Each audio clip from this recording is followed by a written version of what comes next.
press the bell icon on the YouTube app and never miss another update.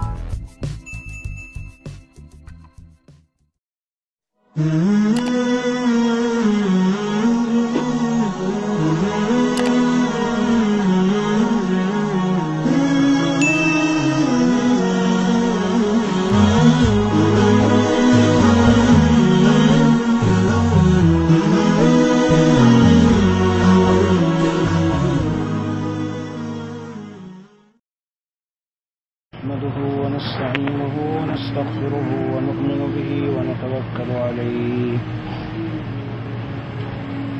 ونعوذ بالله من شرور أنفسنا ومن سيئات أعمالنا من يهده الله فلا مضل له ومن يضلله فلا هادي له ونشهد أن لا إله إلا الله وحده لا شريك له ونشهد أن سيدنا ونبينا وحبيبنا ومولانا محمدا صلى الله عليه وسلم عبده ورسوله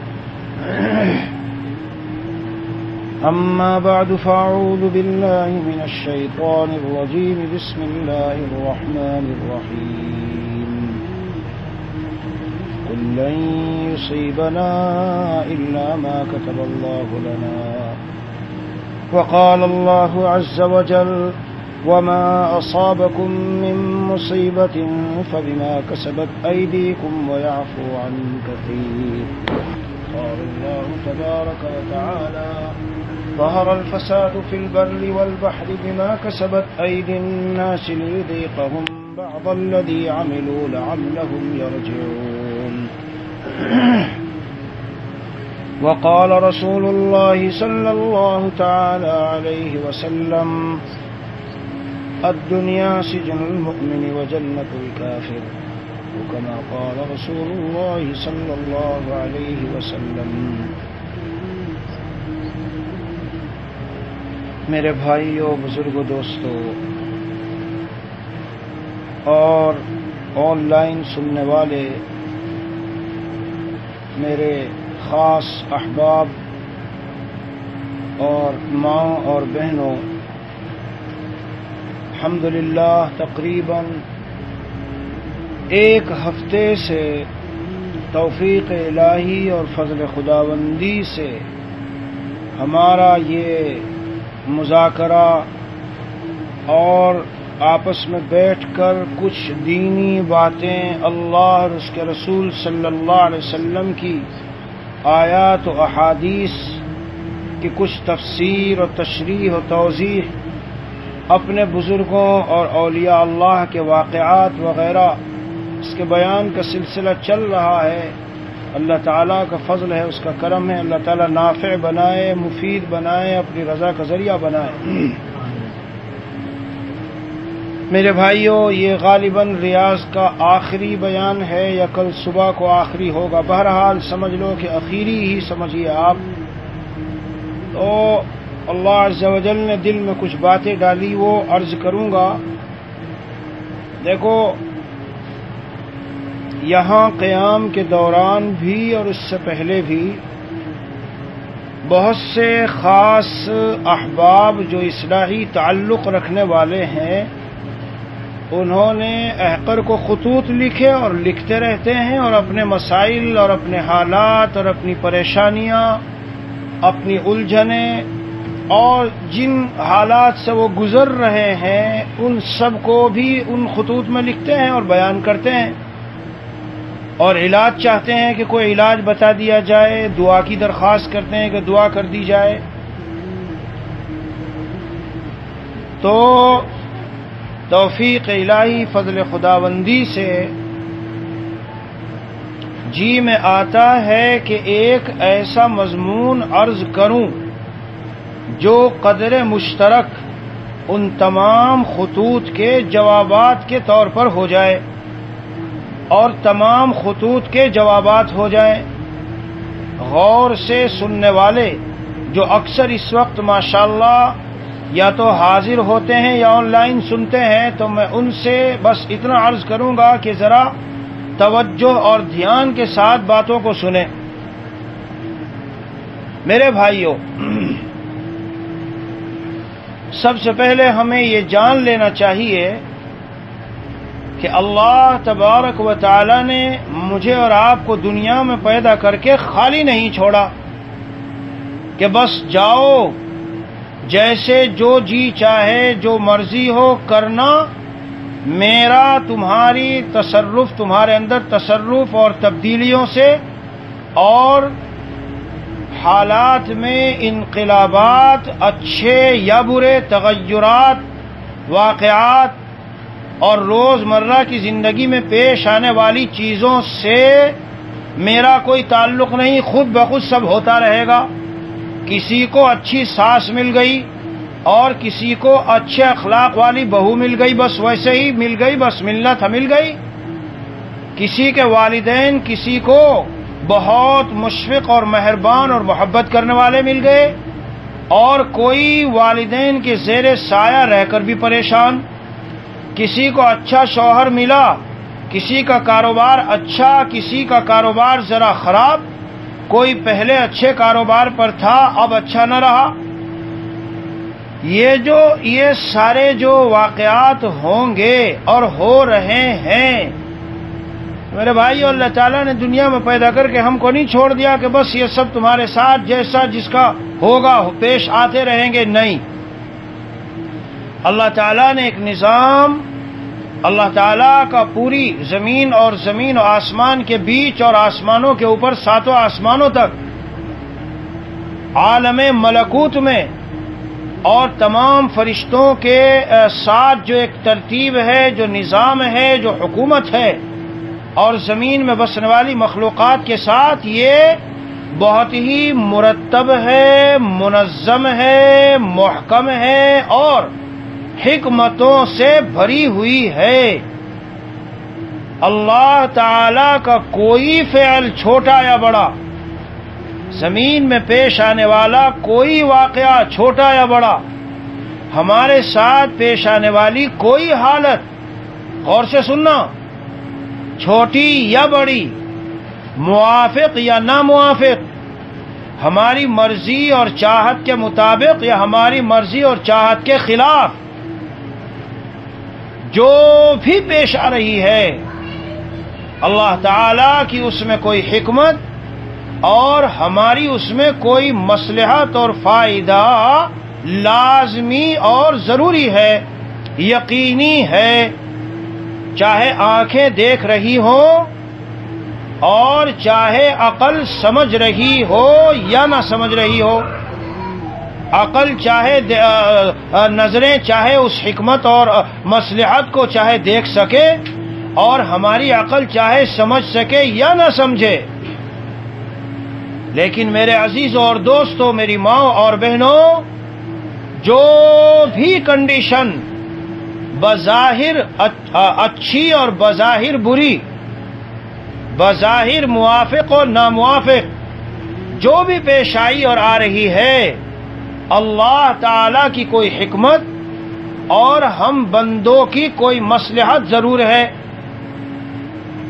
عزیزان من، جب ہم اس فلسفہ کائنات کو نہیں سمجھتے تو ہم ڈپریشن میں جاتے ہیں، ٹینشن میں جاتے ہیں، پریشانیوں کا شکار ہوتے ہیں، الجھنیں ہمیں گھیر لیتی ہیں، رات کی نیند ہماری اڑ جاتی ہے، صبح سے شام تک ٹی وی کے سامنے بیٹھ کے سکون ڈھونڈنا چاہتے ہیں۔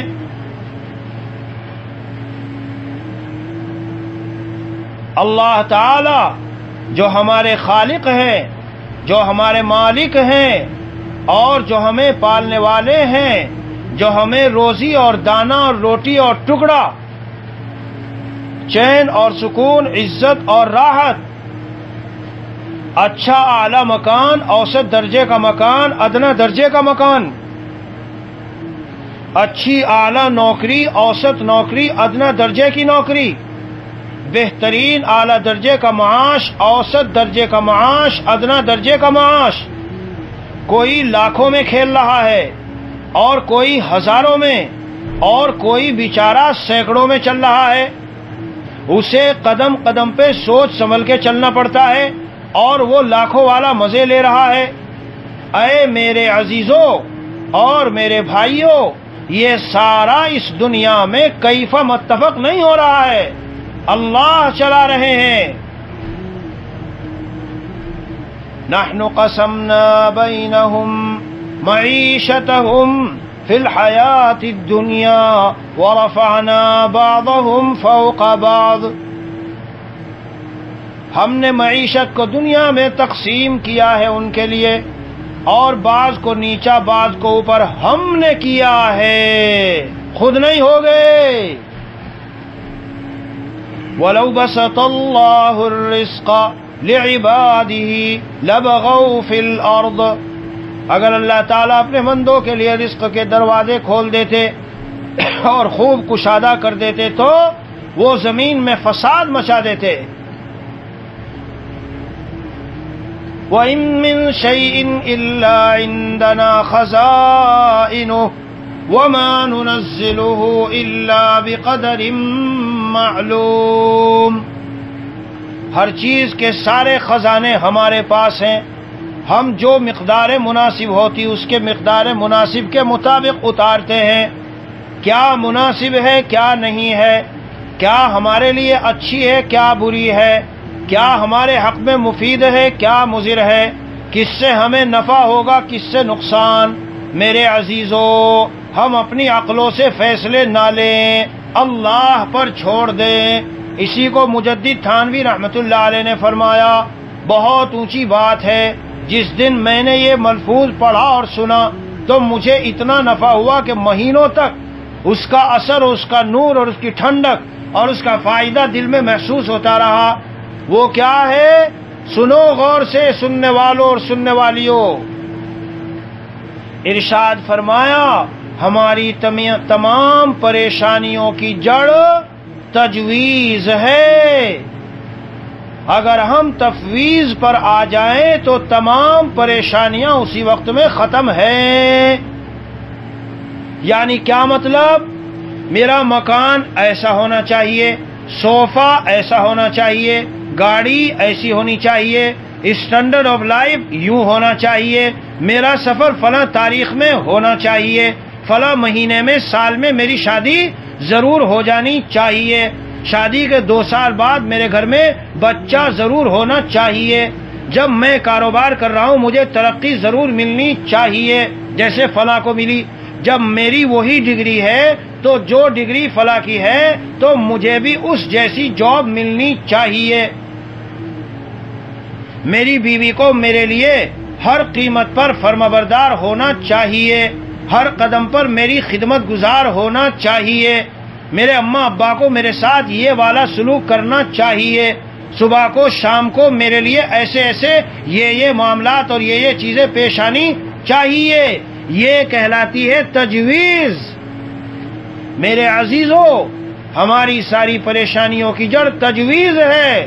اگر ہم تفویض پر آ جائیں یعنی اپنا سب کچھ اللہ کو سونپ دیں، غور سے سننا، توجہ توجہ توجہ، اگر ہم سارا سب کچھ اپنا اللہ کو سونپ دیں، اسے تفویض کہتے ہیں، اور یہ کہہ دے کہ اللہ میں آپ کے فیصلے پر پورا راضی ہوں، اسے کہتے ہیں رضا بالقضاء، اللہ میں آپ کے فیصلے پر پورا راضی ہوں، جو آپ کا فیصلہ میرے لیے ہو،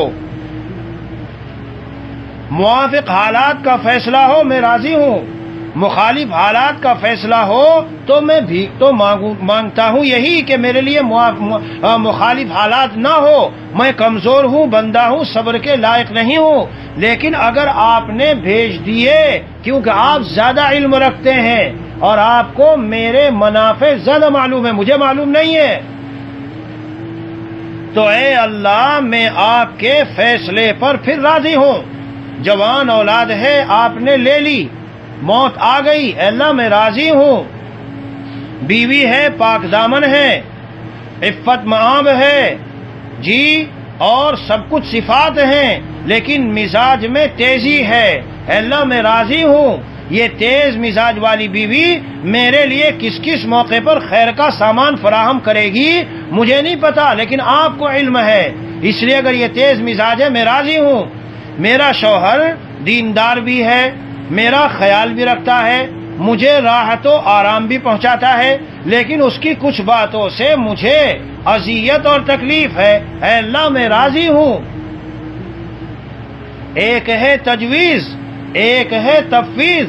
بندے کا کام ہے تفویض، شان تفویض پر آ جائے۔ اللہ تعالیٰ فرماتے ہیں اے بندے اگر تو میرے فیصلے پر راضی رہنے لگے تو عمل قلیل پر میں راضی ہوں گا، تجھے جنت دے دوں گا۔ جو فیصلہ میرا ہو بس کہہ دے کہ میں نے تسلیم کیا ہے اللہ۔ ابھی عمرے کو جانے کا ارادہ ہے تو 2-3 دن سے خبر مل رہی کہ راستے میں روکتے ہیں، تو میں نے کہا ہم کیوں پریشان ہو بھائی؟ اگر راستے میں رک گئے اور انہوں نے روک دیا، جانے نہ دیا، تو ہم تو تجویز کیوں لے کے چلیں کہ اپنی تجویز کرنا ہی ہے تو پریشانی ہوگی۔ ہم تو تفویض پہ چلتے ہیں، اگر روک نہ روکا عمرہ ہوا تو بھی ہمیں عمرہ ملا، اور اگر روک دیا عمرہ نہ ہوا تو بھی عمرہ ملا۔ اس لیے کہ نیت المرء خیر من عملہ، انسان کی نیت اس کے عمل سے اچھی ہے۔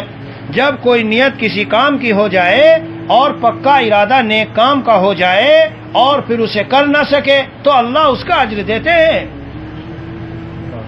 ایک مرتبہ ایک اللہ والے حج پر آ رہے تھے، راستے میں چوروں نے پکڑ لیا۔ اماں کی ہدایت تھی سچ سچ بول دینا، وہ سچ سچ بولتے رہے، سارا ساز و سامان لٹ گیا، اب آگے آنے کی کوئی شکل باقی نہ رہی اور موسم حج ختم ہو گیا۔ چنانچہ کیا ہوا کہ ان کو خواب میں دیکھا یا الہام ہوا یا کسی نے بزرگ نے خواب میں دیکھا، کہا گیا وہ جو میرا ایک فلاں بندہ حج کو جا رہا تھا اور حج نہیں کر سکا، اس کے حج کی بدولت، اس کے حج کے قبول ہونے کی بدولت اس سال کے سارے حاجیوں کا حج قبول ہو چکا ہے۔ دیکھا آپ نے اللہ کی شان کیا ہے؟ تو ہمارے جتنی ہماری تکلیفیں اور جتنا ذہنی ٹینشن اور جتنی الجھنیں اور مشکلیں ہیں، اگر غور کرو میرے پیارو تو سب کی حقیقت تجویز ہے۔ اپنے ذہنوں میں اپنے لیے ایک نظام سوچا اور وہ ہو نہیں رہا۔ بندے کی شان اور کام کیا ہے سنو۔ حضرت حسن بصری یا جنید بغدادی رحمت اللہ علیہ، غالباً حضرت حسن بصری کا واقعہ ہے، بہرحال دونوں میں سے کسی ایک بزرگ کا غلام تھا۔ اے غلام تیرا کیا نام؟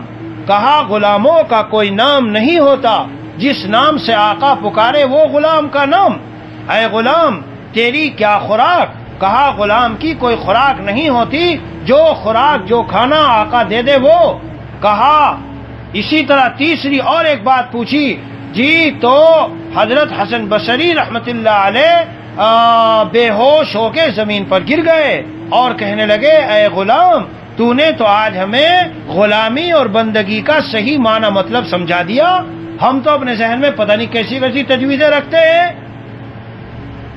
اگر اللہ تعالیٰ راضی ہے فقیری کی حالت میں اور ہم کو فقیر بنایا ہے تو کہہ دو مولا ہم راضی ہیں۔ اگر اللہ راضی ہے اور ہم کو مالدار بنایا کہہ دو مولا ہم راضی ہیں۔ اگر حالات اچھے آئے شکر والے اور شکر ادا کر رہے ہیں کہہ دو مولا ہم راضی ہیں۔ اگر حالات صبر والے آئے اور صبر کر رہے ہیں تو کہہ دو مولا ہم راضی ہیں۔ کیوں؟ ہم بندے ہیں آپ کے، ہمارا سب کچھ آپ کے قبضے میں، اور آپ ہیں حکیم اور حکمت والے۔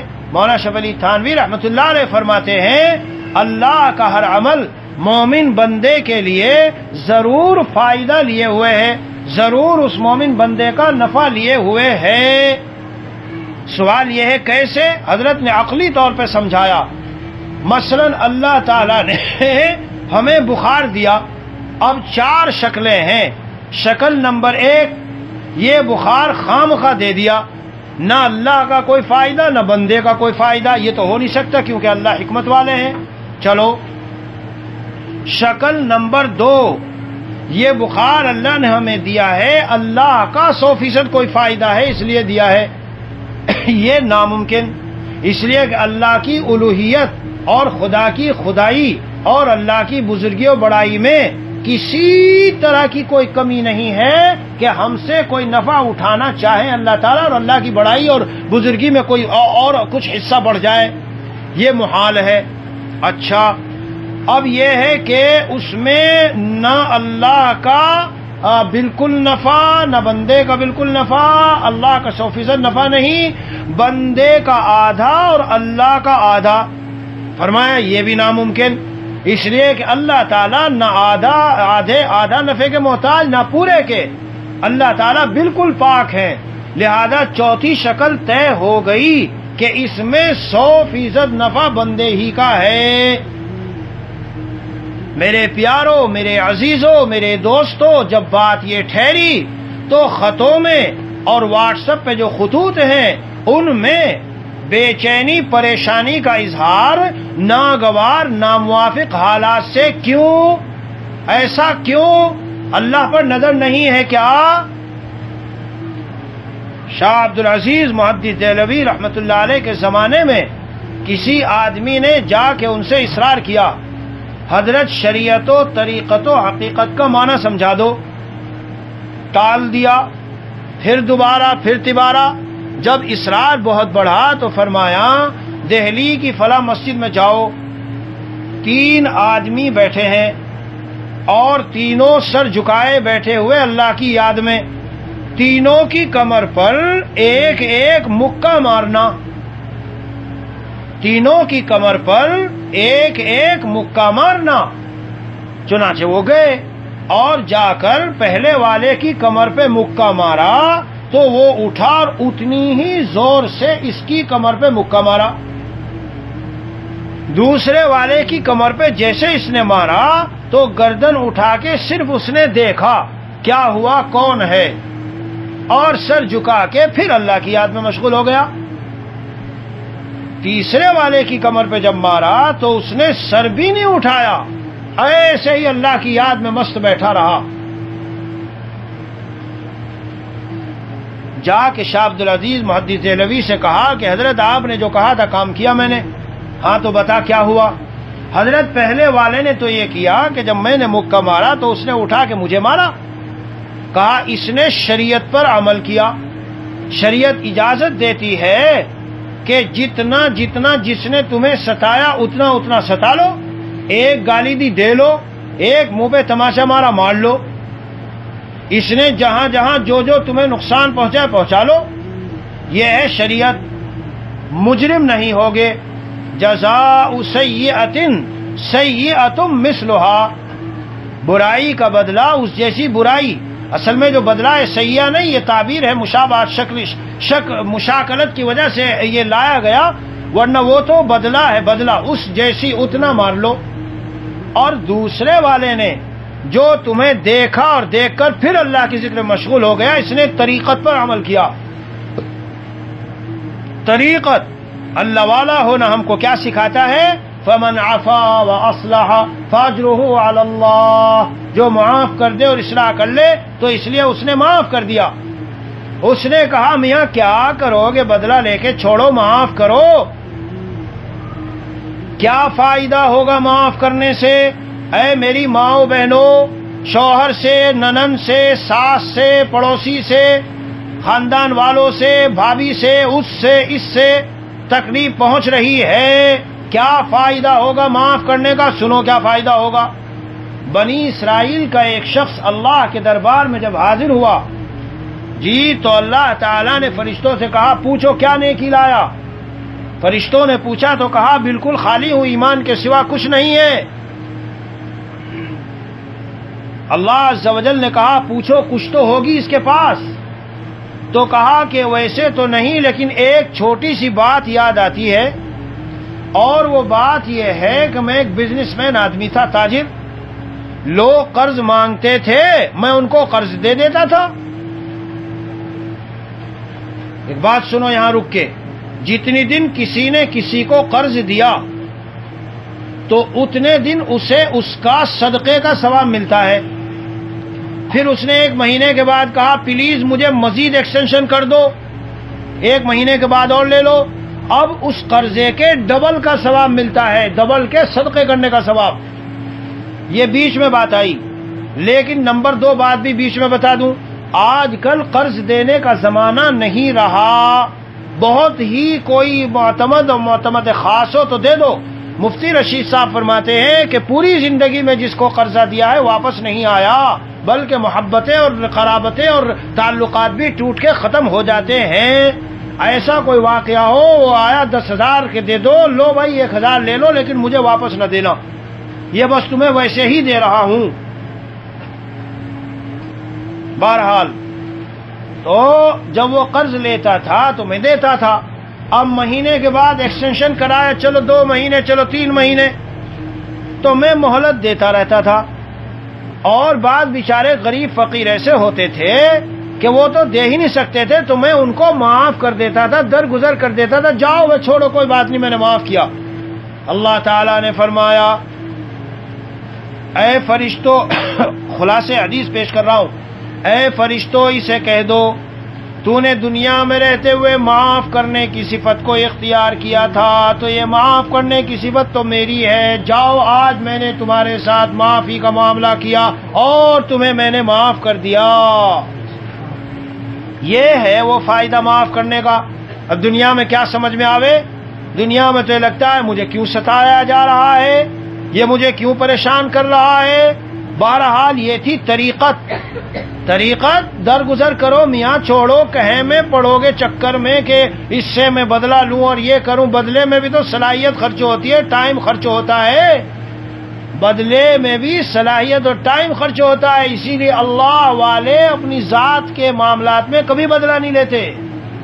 میاں ہمیں عبادتیں کرنی، دین پھیلانا، کہاں فرصت ہے میں کمی سے بدلہ لینے کے لیے چلیں گے۔ اور وہ جو نمبر 3 والا بیٹھا تھا وہ نمبر 3 والا سب سے اونچے مقام پر فائز تھا، اس نے تو نگاہ اٹھا کے بھی نہیں دیکھا، اس نے کہا یہ جو مکہ لگا ہے یہ آدمی نے تھوڑا ہی مارا، یہ تو خالی ذریعہ ہے، اصل تو اللہ کی طرف سے اس کے دل میں ڈالا گیا، جا فلاں کو مکہ مار۔ تو جب بات یہ ہے کہ میرے محبوب کی طرف سے مکہ آیا ہے تو میں کیوں سر اٹھا کے دیکھوں؟ ہائے ہائے کیا بات ہے، کیا بات ہے میرے عزیزوں، کیا بات ہے۔ حضور پاک صلی اللہ علیہ وسلم فرماتے ہیں، غور سے سنو، ان العبد اذا سبقت له من اللہ منزلۃ۔ حدیث شریف کا خلاصہ، میں خلاصے کا لفظ اس لیے بولتا ہوں کہ حدیث شریف کہہ کے بیان کرنے میں بڑی احتیاط چاہیے، اس لیے میں مضمون اور خلاصہ بتا دیتا ہوں۔ توجہ سے سنو ماؤں بہنوں بھائیوں، توجہ سے سنو۔ حضور پاک صلی اللہ علیہ وسلم فرماتے ہیں بعض بندے ایسے ہیں جن کے لیے حق سبحانہ و تعالی نے بڑا اونچا مقام و مرتبہ جنت میں طے کر دیا ہے، ان کو مل کے رہے گا، اور دنیا میں آنے کے بعد اس بندے خدا نے اعمال اور نیکیاں بہت ساری کی نہیں، اس اتنے اونچے مقام کے لیے جو اعمال کرنے چاہیے تھے، جتنی عبادات تقوی پرہیزگاری چاہیے تھی وہ اس نے کی نہیں، تو حق سبحانہ و تعالی فرماتے ہیں میں اس پر کوئی ایسا حادثہ، کوئی ایسی آزمائش، کوئی ایسا ناموافق واقعہ، کوئی ایسی ناپسندیدہ حالت والدین کی طرف سے، ساس سسر کی طرف سے، شوہر کی طرف سے، اور شوہر کو بیوی کی طرف سے بڑی تلخ کڑوی مزاج بیوی مل گئی، قدم قدم پہ ستاتی ہے، پریشان کرتی ہے، آتا ہوں گھر میں تک کے چور، اور ادھر سے گھر والی کی سننی پڑتی ہے، یہ ہے سب ناگوار چیزیں۔ تو کیا حدیث شریف میں جو درجہ اللہ نے طے کیا اعمال ایسے نہیں ہیں، تو حدیث شریف میں آیا اللہ تعالیٰ اس پر ایسا کوئی حادثہ، کوئی آزمائش ڈالتے ہیں حتی یبلغها المنزلۃ التی، یہاں تک کہ اس کو تاکہ اس درجے پر پہنچایا جا سکے جو درجہ جنت میں اس کے لیے طے ہو چکا ہے۔ سمجھے بھائیو؟ تو کیسا ٹینشن، کیسا ڈپریشن، کیسی دماغی الجھن، کیسی طبیعت میں جھلس، کیسا طبیعت کا بے قرار رہنا، کیسا دماغ کا بے سکون رہنا، ایک دن دو دن پہلے میں نے 2 دن پہلے کیا کہا تھا؟ سرکار دو عالم صلی اللہ علیہ وسلم نبی صادق و مصدوق فرماتے ہیں یہ مومن بندہ بھی اس کے حالات بھی بڑے عجیب ہیں کہ اللہ نے ایسا بنا دیا، قربان جائیں ہم کیسا مذہب اسلام ہے، اللہ نے اس مومن کی حالت ایسی بنائی کہ چت بھی اس کی اور پٹ بھی اس کی، نشیب بھی اس کا اور فراز بھی اس کا، حالات کی موافقت بھی اس کی اور حالات کی موافقت بھی اس کی، حالات کی خوشگواری بھی اس کی اور حالات کی ناگواری بھی اس کی۔ واہ کیا شان ہے! بھلا ایک مومن، ایک انگریز نے ایک بار ایک آرٹیکل لکھا ساؤتھ افریقہ میں کہ یہ مسلمان لوگ ایک عجیب بات کہتے ہیں۔ کیا کہتے ہیں؟ ہم تو تقدیر پر ایمان رکھتے ہیں، جو بھی پیش آتا اللہ کے فیصلے سے وہاں لکھا جا چکا۔ پھر اس نے لکھا کہ اتنی قیمتی بات مسلمانوں کے مذہب میں ہے تو مسلمان کو تو کسی کو بھی ٹینشن میں ہونا ہی نہیں چاہیے۔ کیا نکتہ نکالا اس نے! اس لیے کہ ہمارا ایمان میرے عزیزوں میرے پیاروں جب تک مکمل نہیں ہوتا، جب تک ہم تقدیر پر کیا نہ رکھتے ہو، ایمان نہ رکھتے ہو، اور تقدیر پر ایمان جانتے ہو، جانتی ہو کیا ہے؟ آمنت بالقدر خیرہ وشرہ وحلوہ ومرہ، میں تقدیر پر ایمان لایا، اچھی تقدیر پر اور بری تقدیر بری نہیں ہوتی۔ ہمارے اعتبار سے کہا جا رہا ہے کہ ہم اسے ناگوار سمجھتے ہیں۔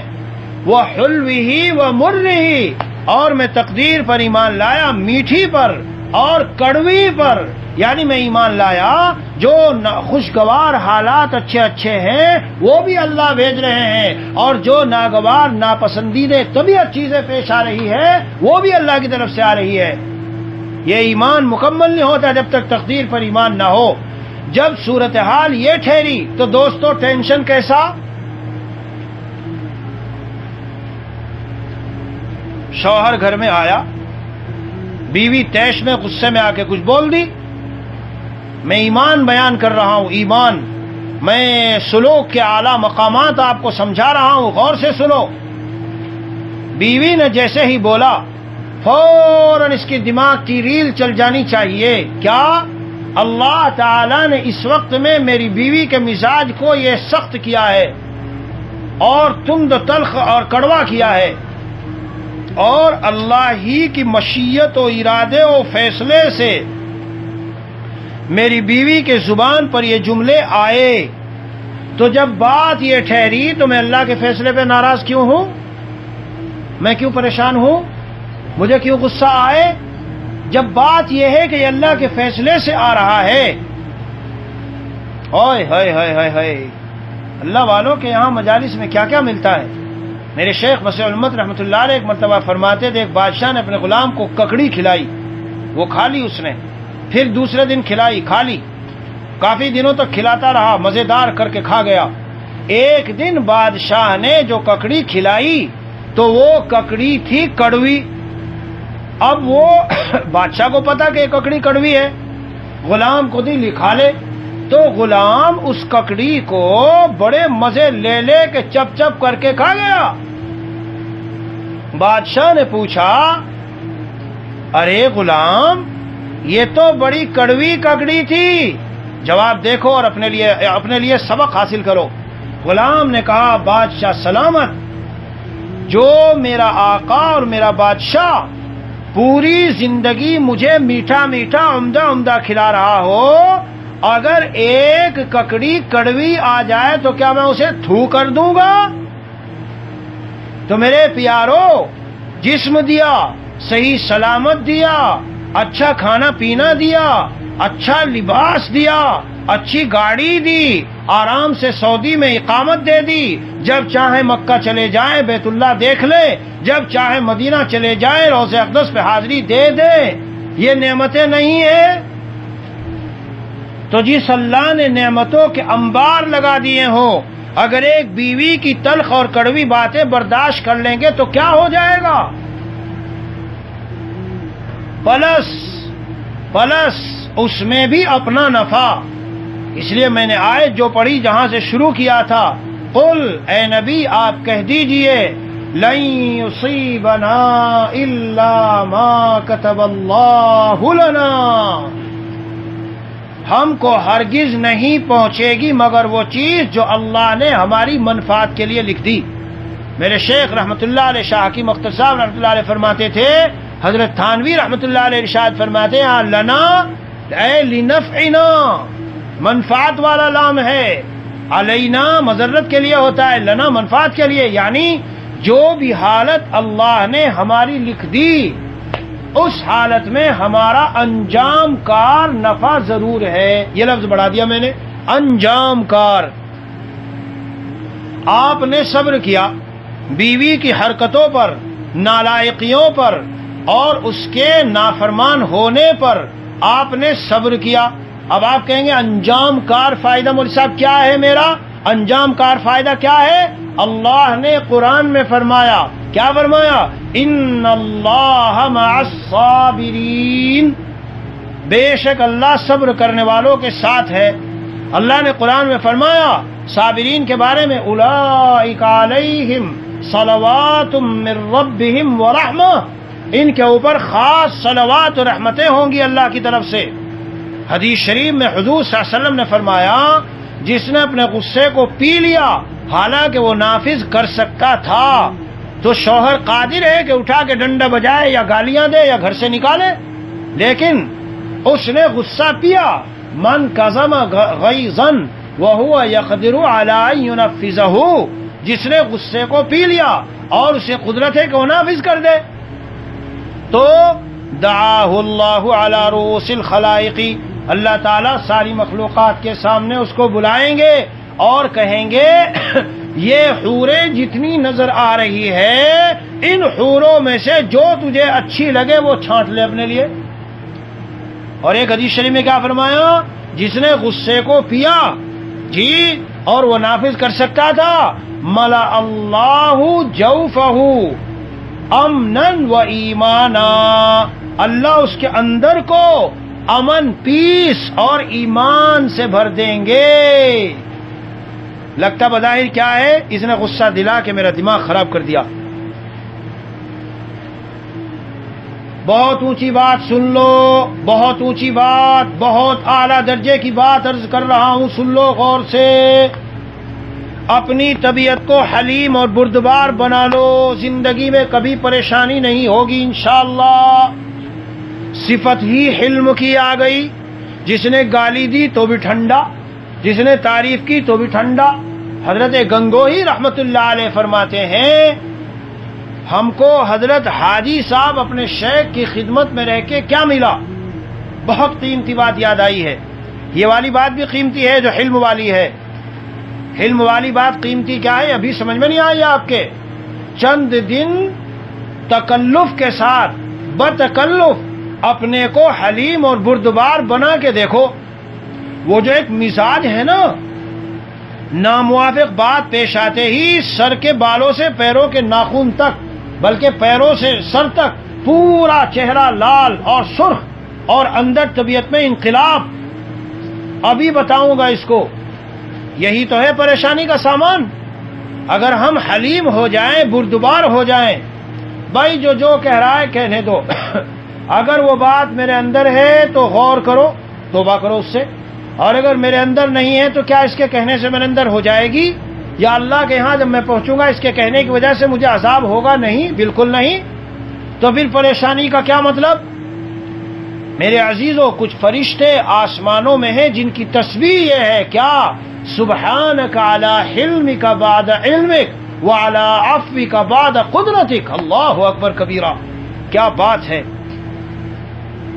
اللہ آپ کی ذات پاک ہے کہ آپ اتنے حلم والے ہیں کہ سارا علم ہے۔ ہوئے ہوئے ہوئے، اگر شوہر کو عورت کی نالائقیوں کا اور بیوی کو شوہر کے باہر کے مناظر کے کیسے کیسے لڑکیوں سے بات کر کے آتا ہے، کیسے کیسے مسکراتا ہے، میرے پیارے اگر تیری بیوی کسی کے ساتھ مسکرائے تو تیرے دل پر جیسے چھریاں چلتی ہے، اسی طرح جب تو کسی کے ساتھ مسکرائے گا بیوی کے دل پر بھی چھریاں چلتی ہے۔ ہمیں اس احساسات اور جذبات کا خیال نہیں رہتا۔ اور سن لو، اگر کبھی ایسا کچھ ہو اور بیوی ناراض ہو، سخت ناراض ہو، سخت غصے میں ہو، تو جا کے اس کو پیار کرو کہ ماشاءاللہ تیری غیرت مبارک ہو، کیونکہ تیری غیرت میری محبت شدیدہ کی وجہ سے ہے۔ سمجھ لو کیا مضمون بیان کر رہا ہوں، غور سے سن لو ان باتوں کو، خفا مت ہو جاؤ اس پر۔ اگر اس نے دیکھا کہ تم کسی کو ہلو کر رہے ہو اور وہ ناراضی تمہارے اوپر پورا دن رات وہ جھنجلا گئی اور غصے میں تیش میں بھری ہوئی ہے، اسے نعمت سمجھو۔ اگر اسے تم سے شدید محبت نہ ہوتی، اس کی غیرت جوش میں آ کے ایسا نہ ہوتا۔ اما عائشہ رضی اللہ عنہا کو حضور اقدس صلی اللہ علیہ وسلم سے اور حضور صلی اللہ علیہ وسلم کو اما عائشہ سے بڑی بہت زیادہ محبت تھی، تو ازواج مطہرات میں سے کوئی ایک کی باری تھی، نام ذہن میں نہیں، حضرت ام سلمہ یا حضرت صفیہ، بہرحال وہ برتن میں کچھ سالن بنا کے حضرت عائشہ کی باری میں لے کے چلی آئی، لیجئے سالن۔ اما عائشہ کی غیرت اتنی جوش میں آئی کہ سالن ہی نہیں برتن بھی توڑ دیا اور گرا دیا سارا۔ حضور صلی اللہ علیہ وسلم تو اللہ کے نبی تھے، حلیم تھے، اور کیا صفات، یعنی سید الانبیاء والمرسلین۔ کیا فرمایا؟ خلاصہ پیش کر رہا ہوں، ارشاد فرمایا کہ اما عائشہ کو کچھ کہنا دے، کوئی کہنا دینا میری عائشہ کو کچھ، یہ جو اس نے کیا ہے یہ غارت امکم، تمہاری امی کو غیرت آ گئی، شدت غیرت اور جوش میں کیا ہے، اس لیے ملامت نہ کر دینا کوئی۔ یہ نفسیات ہے اور یہ سمجھنی چاہیے شوہر و بیوی کو آپس میں ایک دوسرے کی۔ ہاں، حدیث پاک میں حضور صلی اللہ علیہ وسلم نے فرمایا عفو تعف نساؤکم، اگر تم چاہتے ہو میری عورتیں پاک دامن رہے، تم پاک دامن ہو جاؤ، تمہاری عورتیں پاک دامن ہو جائیں گی۔ تمہارے اندر جتنی پاک دامنی ہوگی، تم تو ادھر نظریں لڑاتے پھرے، ادھر آفسوں میں دائیں بائیں وہ کرتے پھرے، اور ادھر فلاں سے فون پہ باتیں کرتے پھرے، ادھر اپنی کزنوں سے جی، اور یہ جٹھانی اور دیور اور فلاں فلاں، ان کو حضور صلی اللہ علیہ وسلم فرمایا الحم الموت، یہ دیور جیٹ جو ہے یہ موت ہے، موت۔ کتنے شوہر بے غیرت آج ایسے ہو گئے، کہتے تو پردہ کرتی ہے یہاں، آ باہر نکل کے ورنہ طلاق دے دوں گا، نہ معلوم ان کا خاتمہ کیا ہوگا، ان کا انجام کیا ہوگا۔ ایک ہے دین پر عمل نہ ہونا، اور ایک ہے دین پر عمل کرنے کو برا سمجھنا، اور ایک ہے نمبر 3 اس کو حقیر اور کمتر اور گھٹیا سمجھنا۔ آج کتنے مسلمان ایسے ہو گئے، کسی نے شکل بنا لی حضور صلی اللہ علیہ وسلم والی شکل، داڑھی رکھ لی، مولوی ملا بننے کا شوق ہو گیا، یہ ہو گیا وہ ہو گیا۔ ایک لڑکی کہتی ہے میں شادی نہیں کروں گی، یہ تو جھاڑو لیے پھرتا ہے اپنے چہرے پر، جاؤ مفتیوں سے پوچھو اس لڑکی کا ایمان باقی نہیں رہا۔ ہاں میرے بھائی، ایک شخص داڑھی کٹاتا ہے، لیکن اگر اسے احساس ہے میں غلط کرتا ہوں، یہ قابل قدر ہے، باقی کٹانی نہیں چاہیے۔ ہاں حضور اکرم صلی اللہ علیہ وسلم اللہ کے محبوب تھے میرے پیارو، ہمیں محبوب کی شکل بنانی چاہیے۔ دیکھو بہت یہاں اکثر شادی شدہ بیٹھے ہیں، جب شادی ہوتی ہے تو ہمارا جی کیا چاہتا ہے کہ دلہن کے لیے میں ایک شاندار جوڑا بھیجوں، اور پیغام دے دیتے ہیں بتا دینا دلہن کو یہ میرا بھیجا ہوا جوڑا پہنے، کیونکہ مجھے اس جوڑے کا رنگ، اس کا مٹیریل، اس کا کلر، اس کا ڈیزائن یہ بہت پسند ہے، تو جب میری بیوی اس ڈیزائن میں، اس کلر میں، اس رنگ میں آئے گی تو مجھے بہت اچھی لگے گی۔ اے میرے دوستو، حضور اقدس صلی اللہ علیہ وسلم کا چہرہ مبارک، اور حضور صلی اللہ علیہ وسلم کا قد مبارک، اور حضور صلی اللہ علیہ وسلم کی سینے کی چوڑائی اور پیشانی کی چوڑائی اور چہرے کی گولائی اور لمبائی، اور حضور علیہ الصلاۃ والسلام کی پلکیں، اور حضور علیہ الصلاۃ والسلام کے دانتوں کے رکھے جانے کا انداز، اور غرضے کے حضور صلی اللہ علیہ وسلم کی زلفیں، اور حضور صلی اللہ علیہ وسلم کا اوپر سے نیچے تک کا تمام حلیہ، اور حضور علیہ الصلاۃ والسلام کے چہرے مبارک پر سجی ہوئی داڑھی، یہ اللہ کو پورے جیسے محبوب تھے، داڑھی بھی ایسی محبوب تھی۔ اگر تم نجات کا آسان نسخہ چاہتے ہو، حضور علیہ الصلاۃ والسلام کی صورت لے کے قیامت میں جاؤ اور میدان میں اور قبر میں اترو، اللہ کہیں گے میرے محبوب کی کم از کم صورت بنا کے آیا ہے، چلو اس کو لائن لگی ہے، جنتیوں کی صفیں لگیں گی قیامت کے دن، امت محمد صلی اللہ علیہ وسلم کی صفیں سب سے زیادہ ہوں گی، صفیں لگیں گی۔ جو ظالم شکل ہی سے یہود و نصارہ لگتا ہو، اسے کیا وہاں صفوں میں شرکت کا موقع ملے گا؟ مولانا صاحب دین کو تنگ نہ کرو، میں دین کو تنگ نہیں کرتا۔ حضور صلی اللہ علیہ وسلم فرماتے ہیں من تشبہ بقوم فہو منہم، جو کسی قوم جیسی شکل و شباہت اختیار کرے گا قیامت کا دن اس کا حشر ان میں سے ہوگا۔ میں تھوڑا ہی کہہ رہا ہوں اپنی طرف سے۔ اے مسلمانوں، اے میرا بیان سننے والوں، اندازہ لگاؤ کہ حضور صلی اللہ علیہ وسلم کے لیے، صحابہ کے لیے اللہ تعالی کو اتنی بھی یہود کی مشابہت پسند نہ تھی کیا جملے بولنے میں یہودیوں والا جملہ بولے۔ غور سے سننا میں کیا کہہ رہا ہوں۔ یا ایھا الذین آمنوا لا تقولوا رائنا، اے ایمان والو تم رائنا مت کہا کرو، بلکہ یوں کہا کرو انظرنا۔ پس منظر کیا ہے اس کا؟ رائنا کے ایک معنی آتے ہمارا چرواہا، اور رائنا کے ایک معنی آتے بے وقوف، اور رائنا کے ایک معنی ہمارا خیال فرمائیے، ہماری رعایت فرمائیے، ہماری مراعات فرمائیے۔ وہ ظالم یہودی جب اس کو بولتے تھے تو وہ گندا معنی مراد لیتے تھے حضور کی شان میں، اور صحابہ جب اسے بولتے تھے اچھا معنی مراد لیتے تھے، لیکن چونکہ لفظوں میں مشابہت ہو رہی ہے، حالانکہ نیت صاف، ارادہ صحیح، معنی مطلب صحیح مراد لے رہے ہیں۔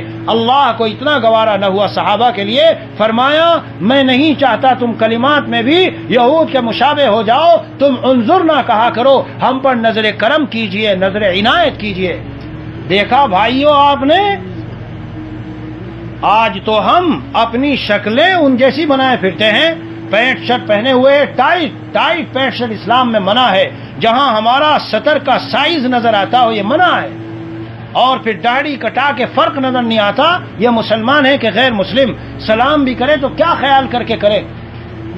میرے عزیزوں اور میرے دوستوں، اس مسئلے کو ہلکا نہ سمجھنا، یہ اس مسئلے کی سنگینی میں آپ کو سمجھاتا ہوں، چلو جب بات نکلی ہے تو سنو۔ ہندوستان پاکستان دو ملکوں میں آپس میں دشمنی ہے، ٹھیک ہے؟ ہندوستان کا کوئی بہادر فوجی جنرل پاکستان کی فوجی کی وردی پہن کر ڈیوٹی پر آ جائے، پاکستان کا فوجی جنرل بہادر ہندوستان کے فوجی کی وردی پہن کر ڈیوٹی پہ آ جائے، آپ تمام جانتے ہیں دنیا کا قانون، بتاؤ کیا فیصلہ ہوگا ان کے حق میں؟ سخت سزا کا فیصلہ ہوگا۔ اگر وہ فوجی کہے میرا جسم بھی وہی ہے سر، میرا دل بھی سر وہی ہے، میں بہادری سے اپنے ملک کے لیے لڑوں گا، اس سے کیا ہوتا ہے؟ یہ تو صرف ظاہر ہے، اصل تو دل ہے۔ دیکھا کیا ہوا؟ سخت سزا دی جائے گی اس دونوں کو۔ بھائی کیوں؟ اس کی وجہ سے راستے میں ٹریفک پولیس والا کھڑا ہو، نہ تو ٹریفک پولیس کا کوئی سائن، نہ اس کی وردی، عام آدمی کی طرح جبہ پہنے کھڑا ہے اور وہ گاڑیوں کو روک رہا ہے، بتاؤ رک جائے گی؟ سوال، وہ وہی ہے، اس کی ڈگری، اس کے سارا، اس کی جو پوسٹ ہے وہی ہے، وہ وہی انسان ہے جو کل تک کھڑا تھا۔ کس چیز کی وجہ سے فرق آیا؟ یہ جو شکل شباہت اور لباس بدلا اس کی وجہ سے فرق آیا۔ کوئی نہیں رکے گا، کوئی نہیں مانے گا۔ اور اگر قیامت کے دن حق تعالی نے یہ سوال کیا میرے نبی صلی اللہ علیہ وسلم کی جو شکل و صورت تم کو دی تھی ہم نے، ایسی شکل و صورت تھی کہ اشعار میں کیا کہا جاتا ہے کہ ایسا کوئی پیدا نہیں ہوا، اور حضور علیہ الصلاۃ والسلام گویا کہ ایسے پیدا ہوئے جیسے کہ حضور چاہتے تھے، یعنی ایسی شکل و صورت اور ایسا حسن آج تک کسی کو دیا ہی نہیں گیا۔ اگر اللہ نے پوچھ لیا میدان قیامت میں میرے نبی کی شکل و صورت میں تمہیں فالٹ کیا نظر آیا تھا، کمی کیا نظر آئی تھی، نقص اور عیب کیا نظر آیا تھا، بتاؤ کیوں نہیں بنائی تھی اس جیسی صورت؟ میرے عزیزوں اور دوستوں اور بھائیوں، ہمارے اکابر بزرگان دین نے لکھا ہے کہ کل امتی معافا الا المجاہرون، ساری امت معاف کی جائے گی لیکن کھلم کھلا گناہ کرنے والوں کے لیے اللہ تعالیٰ کے ہاں معافی نہیں ہوگی۔ مفتی رشید صاحب رحمۃ اللہ علیہ لکھتے ہیں کہ یہ جو داڑھی کا گناہ ہے یہ اتنا بھیانک اور سنگین، اور یاد رکھنا ہے گناہ ہے کبیرہ ہے، چھوٹا گناہ نہیں ہے۔ حضرت تھانوی علیہ الرحمٰن نے حرام لکھا ہے چاول کے دانے کے برابر کٹانا، ایک مشت سے کم، حرام۔ جب نبی علیہ الصلاۃ والسلام کے پاس کسریٰ کے 2 سفیر آئے تو اللہ کے نبی نے ان کو دیکھا تو مونچھیں تو بڑی تھی اور داڑھی صاف تھی۔ کہا یہ صورت کس نے بنانے کے لیے کہا؟ کہنے لگے ہمارے رب نے۔ تمہارا رب کون؟ کسریٰ بادشاہ۔ حضور صلی اللہ علیہ وسلم کتنے اخلاق والے تھے، اور وہ لوگ آئے تھے وفد کی شکل میں، وفد کے ساتھ اچھے اخلاق بنائے ہی جاتے، چاہے دشمن ملک سے وفد آئے، اور حضور تو تھے ہی مجسم اخلاق۔ اندازہ لگاؤ کتنی نفرت ہوئی ہوگی کہ ٹھیک اسی وقت میں حضور صلی اللہ علیہ وسلم نے چہرہ پھیر کے فرمایا مگر میرے رب نے مجھے حکم دیا ہے کہ میں داڑھی بڑھاؤں اور مونچھیں کٹاؤں، اور ارشاد فرمایا جس نے مونچھیں بڑھائی اور داڑھی کٹائی لم تنل شفاعتی یوم القیامہ، میری شفاعت قیامت کے دن اسے نصیب نہیں ہوگی۔ اندازہ لگاؤ جو لوگ کہہ دیتے ہیں ارے میاں اصل تو دل ہے، اندر سے مومن ہو آدمی، ظاہر سے کیا ہوتا ہے؟ پھر قبر میں سب سے پہلے کس کا سامنا ہونا ہے؟ اگر حضور صلی اللہ علیہ وسلم نے دیکھی یہ شکل، دشمنوں کی شکل بنا کے آئے ہو، یہود و نصارہ ہندوؤں کی شکل لائے ہو اور منہ پھیرا وہاں، تو کہاں جاؤ گے بھیک مانگنے کے لیے؟ قیامت کے دن منہ پھیر لیا، میری شفاعت کی امید کرتے ہو، تمہیں بتایا نہیں گیا تھا دشمنوں کی شکل مت بنانا؟ اور سن لو آپ لوگوں کو جب بات یہ نکل گئی تو میں عرض کیے دیتا ہوں، جی غور سے سننا میرے بھائیوں، حضرت موسیٰ علیہ السلام کے زمانے میں جب فرعون سے مقابلہ ہوا تھا جادوگروں سے، تو ایک طرف جادوگر، ایک طرف حضرت موسیٰ علیہ السلام، بڑے ٹاپ لیول کے جادوگر بلائے تھے فرعون نے، مقابلہ چلا، شروع ہوا۔ اچھا اس دور میں یہ تھا کہ جو مقابلے کی پارٹیاں دونوں ایک طرح کا لباس وغیرہ پہن کے آتی تھی، ایک حلیہ ہوتا تھا دونوں کا۔ جب مقابلہ چلا تو حضرت موسیٰ علیہ السلام نے جو لاٹھی ڈالی اور اژدہا بن کے ان سب کو نگل گئی، تو فرعون کے جادوگروں نے کہہ دیا کہ ہم تو بالکل شر صدر سے سمجھ گئے یہ تو جادو نہیں، یہ تو نبی ہے، اور کہنے لگے آمنا برب ہارون و موسیٰ، ہم تو موسیٰ و ہارون کے رب پر ایمان لائے۔ فرعون نے کہا وَلَأُصَلِّبَنَّكُمْ فِي جُذُوعِ النَّخْلِ وَلَتَعْلَمُنَّ أَيُّنَا أَشَدُّ عَذَابًا وَأَبْقَىٰ، چیرا پھاڑی کر کے تمہارے ٹکڑے کروں گا، دیکھنا کیسی سخت سزا دوں گا۔ انہوں نے کیا کہا؟ قالوا لن نؤثرك على ما جاءنا من البينات والذي فطرنا فاقض ما انت قاض، جو جی چاہے کر لے، یہ اردو میں ترجمہ اس کا، جو جی چاہے فرعون تو کر لے، ایک مرتبہ مرنا ہے، تو اس دنیا میں جو کرنا چاہے کر لے۔ انا آمنا بربنا لیغفر لنا خطایانا وما اکرہتنا علیہ من السحر، ایمان لے آئے۔ حضرت موسیٰ علی نبینا وعلیہ الصلاۃ والسلام اللہ تعالیٰ کی بارگاہ میں عرض پیرا ہوئے اور دریافت کیا کہ یا اللہ، فرعون کو تو ہم نے دعوت بھی دی، آپ نے ان کے ایمان کا فیصلہ نہ کیا، اور یہ جو مقابلے پہ جادوگر آئے ان کے ایمان کا فیصلہ کر لیا۔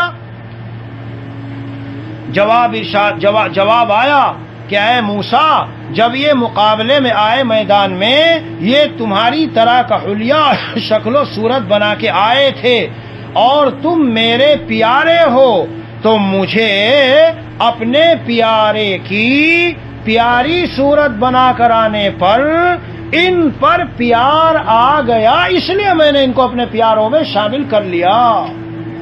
دیکھا بھائیو آپ نے، یہ داڑھی رکھنے اور شکل و صورت حضور جیسی نبی جیسی بنانے میں، اس لیے میں کہتا ہوں شیخ الاسلام حضرت مولانا حسین احمد مدنی رحمت اللہ علیہ، ہمارا علاقہ وہاں سے قریب 25 کلومیٹر دور حضرت رہتے تھے، گاؤں میں بہت آتے تھے، ہمارے ہاں تشریف لائے ہوئے تھے۔ گاؤں کے 2 آدمیوں کو پولیس پکڑنے آتی تھی، اور ان پر جرم یہ تھا کہ انہوں نے فلاں آدمی کو قتل کر دیا۔ اچھا، وہ بیچارے بہت پریشان۔ ایک دن خبر ملی حضرت شیخ الاسلام مدنی رحمت اللہ علیہ آئے ہوئے ہیں، تو ایک مولانا ہمارے یہاں تھے، مولانا نثار ہوتے تھے، ان کو لے گئے، حضرت سے سفارش کرا دو، دعا کر دیں، کوئی تعویذ دے دیں، ہمارا نام اس میں سے نکل جائے۔ مولانا نثار صاحب حضرت مدنی رحمت اللہ علیہ کے پاس لے گئے، حضرت یہ معاملہ ہے۔ حضرت مدنی رحمت اللہ علیہ نے ان کی طرف دیکھا تو دیکھا ان دونوں کی داڑھی کٹی ہوئی ہے، تو جوش میں فرمایا مولانا نکالو ان کو یہاں سے، لے جاؤ، جس نے حضور کے باغ کو چھیل دیا ہو، دہڑی گردن پہ چھری چلا کے گردن کاٹنا اس کے لیے بہت آسان ہے، اس لیے میں کچھ نہیں کر سکتا، جاؤ لے جاؤ۔ نبی کے باغ پہ چھری چلا کے جس نے اس کو کاٹ دیا ہو، گردن کاٹنا اس کے لیے آسان ہے۔ حقیقت بتاؤں، سچی بات بتاؤں گا، میں اپنے بچوں کے لیے، گھر میں اپنے بچوں کے لیے اگر اس کا احساس بھی ہو نا کہ داڑھی نہیں، ان کے چہرے پہ داڑھی کاٹ سکتے ہیں، کاٹیں گے، تو میں نے اپنے بچوں کو کہا بھائی اتنا برا لگتا ہے کہ یا تو مجھے قبر میں پہلے اتار کے دفن کر دینا اور یا داڑھی کٹا لینا، دو کاموں کو جمع نہ کرنا، اتنا خراب لگتا ہے۔ اللہ والوں کی صورت، حضور پاک صلی اللہ علیہ وسلم کی صورت، میاں دنیا میں آپ دیکھ لو نا، دنیاوی اعتبار سے دیکھ لو صورت کا کتنا فرق پڑتا ہے۔ جس قوم کا جو لباس، جس فوج کا جو لباس، گورنمنٹ کے جس محکمے کی جو وردی، ذرا وہ وردی بدل کے ادل بدل اونچ نیچ ہو کے کر کے تو دیکھے کتنا مسئلہ، کیا سے کیا مسئلہ ہو جائے گا۔ کیا دین اسلام غیر مکمل دین ہے کہ اللہ نے ہمیں کوئی ظاہری وردی نہیں دی، ظاہری کوئی حلیہ نہیں دیا، ظاہری کوئی شکل و صورت نہیں دی، جیسے چاہو کر لو، لمبے لمبے ناخن عورتیں رکھے ہوئے۔ اس میں اگر کوئی ایسی چیز آ گئی کہ غسل نہ ہو سکا، جنابت کی حالت میں جاتا ہے آدمی، کیا ہے وہ یہود و نصارہ عورتیں جو بینکوں میں اور آفسوں میں ہوتی ہے، لمبے لمبے ناخن لگا کے آتی ہے، وہ فیشن چلا دیا، حالانکہ دیکھ کے بھی اتنا گھن آتا ہے، اتنا خراب لگتا ہے کہ جیسے بھی قے ہو جائے گی۔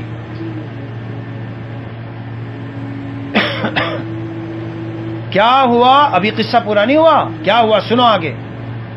وہ دونوں شخص رونے لگے، نکل گئے باہر۔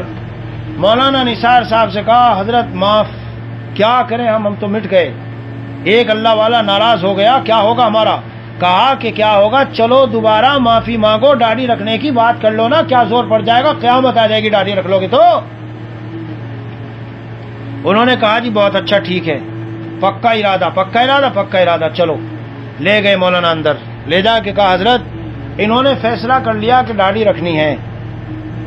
حضرت مدنی رحمۃ اللہ علیہ نے دعا فرمائی اور ان کو پڑھنے کے لیے کچھ بتایا۔ اب سنو ایک خاص بات، اے بیان سننے والوں سنو، یہاں ایک خاص بات تمہیں بتانی ہے۔ ادھر انہوں نے داڑھی رکھنے کا فیصلہ کیا اور ان اللہ والوں نے دعا کی۔ تقریباً 500 میٹر کی دوری پر وہ پولیس والے آ رہے تھے تو داروغہ نے کہا گاڑی روکو، اور روک کر پیچھے اپنی پولیس کی طرف متوجہ ہو کے کہا بدتمیزوں، نالائقوں، بے وقوفوں، تم کس کو پکڑنے جا رہے ہو؟ پریشان کر کے رکھ دیا مجھ کو، بالکل مجرم نہیں ہے وہ، خواہ کے لیے جا رہے ہو، چلو یہاں سے واپس چلو۔ جی ادھر کیا ہو رہا ہے، ادھر کیسے فیصلے بدلے جا رہے ہیں۔ دیکھا آپ نے، یہ دل اللہ کے ہاتھ میں ہوتا ہے، اسی لیے جب بندہ اللہ سے توبہ اور معافی کرتا ہے بڑے فیصلے، انقلاب آ جاتا ہے اس کے لیے۔ میں تو کہتا ہوں استغفار اور درود شریف ہر مسئلے کا حل ہے۔ جو لوگ رشتہ داروں سے، خاندان والوں سے، پڑوسیوں سے، ننند بھاوج اور شوہر بیوی کے مسائل سے گزر رہے ہیں، خطوط میں لکھے ہیں، ان سب کو ایک اہم ترین وظیفہ بتاتا ہوں، کون سا؟ استغفار۔ حضرت حسن بصری رحمت اللہ علیہ کے پاس ایک شخص آیا، حضرت اولاد نہیں ہوتی، کہا توبہ استغفار کر۔ ایک شخص آیا، حضرت قحط پڑا ہوا ہے، کہا توبہ استغفار کر۔ ایک شخص آیا، حضرت بہت مقروض ہوں، کہا توبہ استغفار کر۔ جو آ رہا ہے، جو آ رہا ہے، سب کو بتائے جا رہے ہیں توبہ استغفار، توبہ استغفار، توبہ استغفار۔ بیٹھنے والوں میں سے ایک نے سوال کیا حضرت یہ ایسی کیسی دوا ہے جو ہر مرض کی ایک ہی دوا؟ توجہ سے سننا، بس 10-15 منٹ میں ختم کر لوں گا، توجہ سے سننا۔ یہ کیسی دوا ہے کہ ہر مرض کی ایک ہی دوا؟ یہ کیسا علاج ہے جو ہر مرض کا علاج؟ تو حضرت حسن بصری رحمت اللہ علیہ نے قرآن کریم کی آیت پڑھی اور فرمایا وَيَا قَوْمِ اسْتَغْفِرُوا فَقُلْتُ اسْتَغْفِرُوا رَبَّكُمْ إِنَّهُ كَانَ غَفَّارًا يُرْسِلِ السَّمَاءَ عَلَيْكُمْ مِدْرَارًا وَيُمْدِدْكُمْ بِأَمْوَالٍ وبنین ويجعل لكم جنات ويجعل لكم انہارا. اولاد ملی، لڑکے ملے، نہریں ملی، باغات ملے، سارا سب ملا. کہیں سے؟ استغفار کی کثرت. صبح میں نے بتایا تھا، قال الرسول صلی اللہ علیہ وسلم، صادق و مصدوق صلی اللہ علیہ وسلم فرماتے ہیں، من لزم الاستغفار، جو استغفار کو لازم کر لے، جعل اللہ له من کل ضیق مخرجا، اللہ تعالی ہر تنگی سے نکلنے کا راستہ بنا دیتے ہیں. بیان تو سنتے ہیں لیکن غور نہیں کرتے. مجھے تنگی ہے، اولاد پریشان کر رہی ہے، مجھے تنگی ہے، تنخواہ نہیں ملی 6 مہینے سے، مجھے تنگی ہے، جاب چھوٹ گئی میری، مجھے تنگی ہے، گھر میں شوہر بیوی کے مسائل ہیں، مجھے تنگی ہے، قرضہ لے کے آیا تھا ادا نہ ہو سکا. آپ کو جتنی الجھنیں سب سوچ لو. جعل اللہ له من کل ضیق مخرجا ومن کل ہم فرجا، اور ہر غم سے کشادگی. کتنا پیارا سینٹنس ہے، کتنا پیارا جملہ ہے. ہمن کے معنی ایسا غم جو انسان کو پنگلا دے. میرے عزیزو، دنیا میں بہت لوگ مجھے ملتے ہیں بیچارے ایسے غموں میں ہیں جو پنگلا کے رکھ دے. میرا لڑکا عیسائی لڑکی کے ساتھ بھاگ گیا، میری لڑکی اسکول کالج میں سے عیسائی لڑکے کے ساتھ بھاگ گئی. یہ غم ہے جو پنگلا کے رکھ دیتے ہیں. اولاد کا غم خدا بچائے بھائیو، خدا بچائے. اولاد کا غم بڑا شدید اور بڑا سخت ہوتا ہے، سچ عرض کر رہا ہوں. اس لیے میں کانپ جاتا ہوں اپنی اولاد کے خیال کر کے، تصور کر کے. ہائے خدا، مجھے نہ دکھانا کہ میری اولاد میں کوئی فاسق و فاجر ہو یا بے دین ہو یا راہ راست سے ہٹا ہو. ہاں، ان کا کھانا پینا مکان جائیداد ہو اس کا کبھی خیال نہیں آتا. کیوں؟ اللہ ہے. لیکن بے دینی، اس لیے کہ آج فتنے ایسے ہیں میرے بھائیوں، کمرہ بھی بند ہے، دروازہ بھی بند ہے، چھت بھی ہے، دیوار بھی ہے، برقع بھی ہے، لیکن سارے پردوں کو ظالم یہودیوں نے، نصارہ نے توڑ کے پھاڑ کے پھینک دیا. آج ہمارے کمرہ بند کر کے کہتی ہے what are you doing inside my daughter? I am doing study mom. میں اسٹڈی کر رہی ہوں. اسٹڈی نہیں کر رہی، وہ کمپیوٹر پر نیٹ کھول کے اپنے دوست سے باتیں کر کے اس سے تال میل ملا رہی ہے. سارے پردے ٹوٹ گئے دوستو.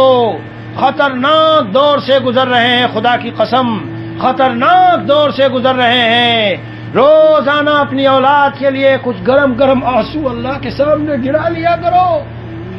روزانہ گرا لیا کرو کچھ آنسو اللہ کے در پر. ہاں، خالی مال ہی سب کچھ نہیں ہے. میرے پاس تو دولت ہے، پڑھوا لوں گا بچوں کو، میرے پاس تو سارے اسباب کر لوں گا.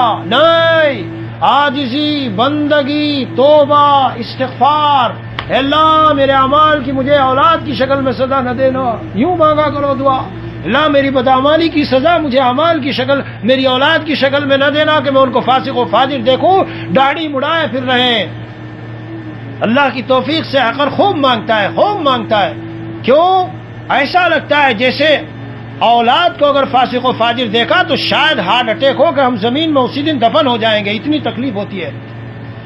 میرے پیاروں، سب سے بہترین باغ وہ ہے جو اولاد، نیک دیندار اولاد کی شکل میں انسان نے سجایا ہو.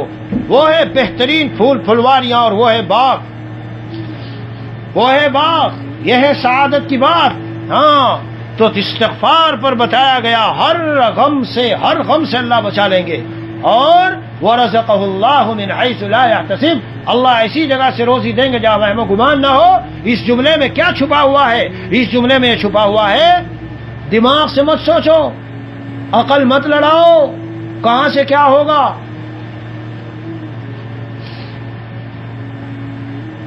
حضور اقدس صلی اللہ علیہ وسلم یہ دعا بہت مانگا کرتے تھے، یا مقلب القلوب ثبت قلبی علی دینک. اے دلوں کو بدلنے والے، میرے دل کو اپنے دین پر ثابت قدم رکھنا. صحابہ نے پوچھا، یا رسول اللہ صلی اللہ علیہ وسلم، کیا آپ ہمارے حق میں ڈرتے ہیں؟ فرمایا، ہاں میرے صحابہ، نعم نعم. ان قلوب بنی آدم، ماؤ بہنوں غور سے سنو، تم کو جس سے جو گلا شکوا ہو تو سن لو کہ گلا شکوا جس سے ہے اس کا دل اللہ کے قبضے میں ہے. اس در کو کھٹکھٹاؤ. ضرب کسی کے نام کی دل پہ یوں ہی لگائے جا. اللہ ہی کو پکارو. ضرب کسی کے نام کی دل پہ یوں ہی لگائے جا. گر نہ ملے جواب کچھ در یوں ہی کھٹائے جا. اور کھولے وہ یا نہ کھولے در اس پہ ہو کیوں تیری نظر. تو بس اپنا کام کر یعنی صدا لگائے جا. کب کھلے گا؟ کتنے دن بعد کھلے گا؟ حضرت موسیٰ نے دعا کی، حضرت ہارون نے آمین کہی. 40 سال کے بعد دعا قبول ہو کے ظہور ہو رہا ہے. ظہور نبی تھے. ہم تو چاہتے ہیں ادھر مانگا کھٹ قبول. بہرحال تو فرمایا ان قلوب بنی آدم بین اصبعین من اصابع الرحمن. انسانوں کے دلوں کا دل اللہ کی انگلیوں میں سے 2 انگلیوں کے درمیان میں ہے. جی مشیت و ارادہ بھی، چاہت بھی، سوچ بھی، دل کی دھڑکن بھی، دل کے افکار و خیالات بھی سارے اللہ کی مشیت سے ہوتے ہیں، قبضے میں ہیں. ایک حدیث شریف میں ہے دل کی مثال ایسی ہے جیسے کوئی پر ہو پر، اور ایسا جنگل میدان جو بیابان جس میں کوئی درخت گھاس وغیرہ کچھ نہ ہو، چٹیل میدان. ہوائیں آتی ہیں اڑا کے ادھر سے ادھر لے جاتی ہے اور ادھر سے ادھر لے جاتی ہے. تم سے جس کا دل ہٹا ہوا ہے، جس شوہر کا، تم سے جس ماں باپ کا، جس خسر اور ساس کا دل ہٹا ہوا ہے، اور اے شوہر تیری بیوی کا تجھ سے اگر دل ہٹا ہے اور وہ میکے میں جا کے بیٹھ گئی، آنا نہیں چاہتی. یہ ہے ساری تدبیریں، یہ ہے ساری تدبیریں. بس بات تو بہت ساری، مضامین تو بہت ذہن میں آ رہے ہیں، لیکن چونکہ صبح سے بہت مرتبہ گفتگو کرنی پڑی اور اکثر گفتگو لمبی لمبی ہوئی تو اس لیے طبیعت میں ذرا تعب و تھکاوٹ ہے. اللہ تعالی ہمیں عمل کی توفیق عطا فرمائے اور جو باتیں کہی گئی حق تعالی ہماری زندگیوں میں اتار دے.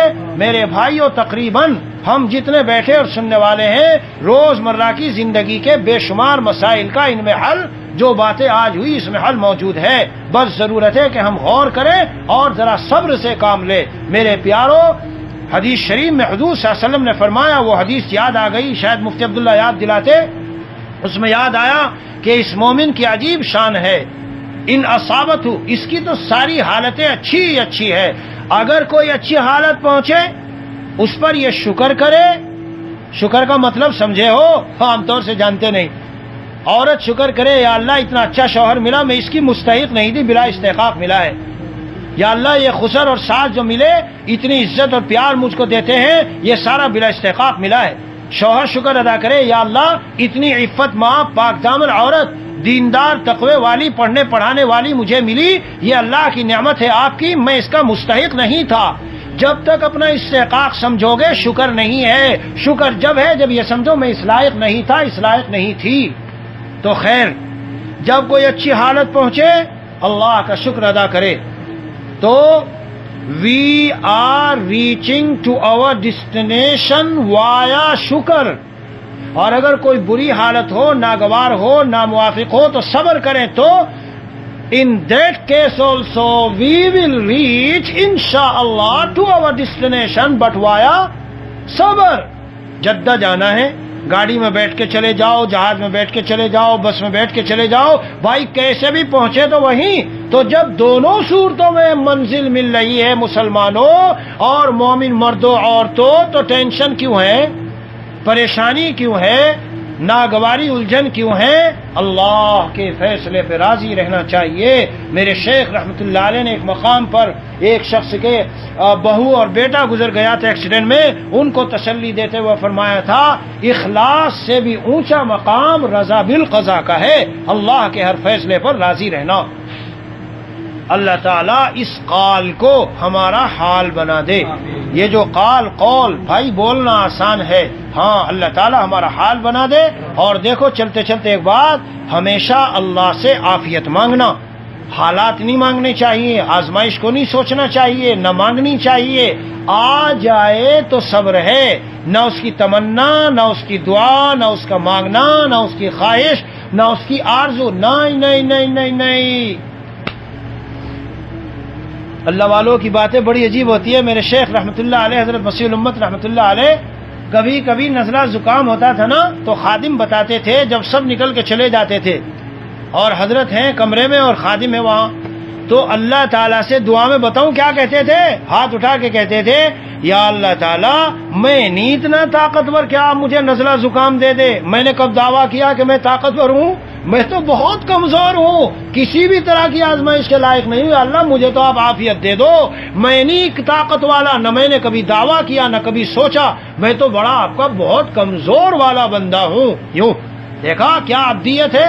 اللہ کو طاقت دکھانی پسند نہیں ہے، اللہ کو تو اپنا ذوق دکھانا چاہیے، میں تو بہت کمزور، یا رب میرے اوپر رحم فرما۔ ہاں ایک صحابی نے صبر مانگا تو حضور نے فرمایا سالت اللہ البلا، اللہ سے بلا مانگ رہے ہو؟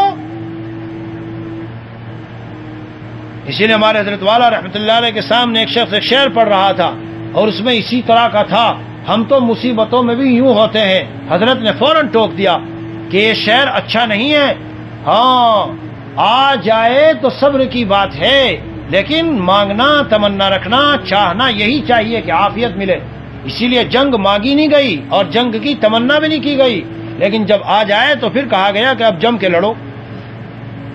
بس بھائی اسی پر اپنی بات ختم کرتا ہوں۔ کوئی بات مجھ صاحب بیچ میں ایسا تو نہیں ہے؟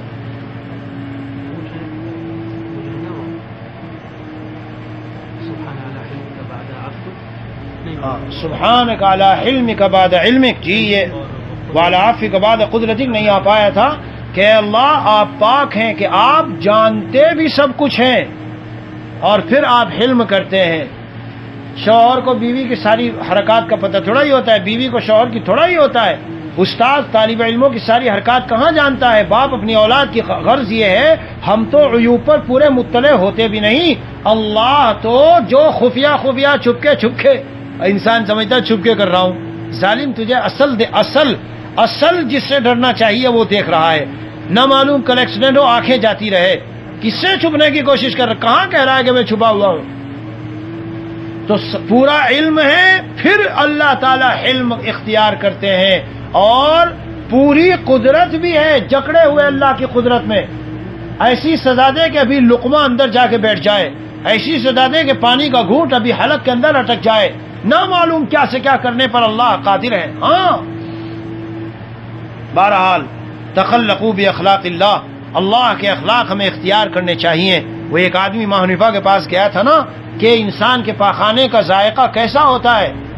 کہا کہ میٹھا، کہا کہ آپ نے چکھا ہے کیا؟ دیکھا کتنی گستاخی والا سوال ہے، ہمیں اور آپ سے کوئی اس طرح کی بات کرے تو کہیں گے تھپڑ ویسا ماروں گا، یاد رکھے گا بیوقوف گیا نہیں یہاں سے۔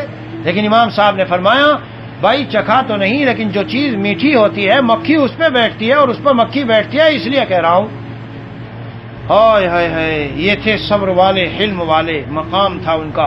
اللہ تعالی ہم سب کو اپنی رحمت سے، اپنی شان جذب سے اللہ ہم سب کو اپنا بنا لے، اپنے اولیاء میں شامل فرما لے، اور اس قول کو اللہ ہمارا قال کو حال بنا دے، حقیقت بن کے اللہ تعالیٰ یہ ساری چیزیں ہماری زندگی میں اتار دے۔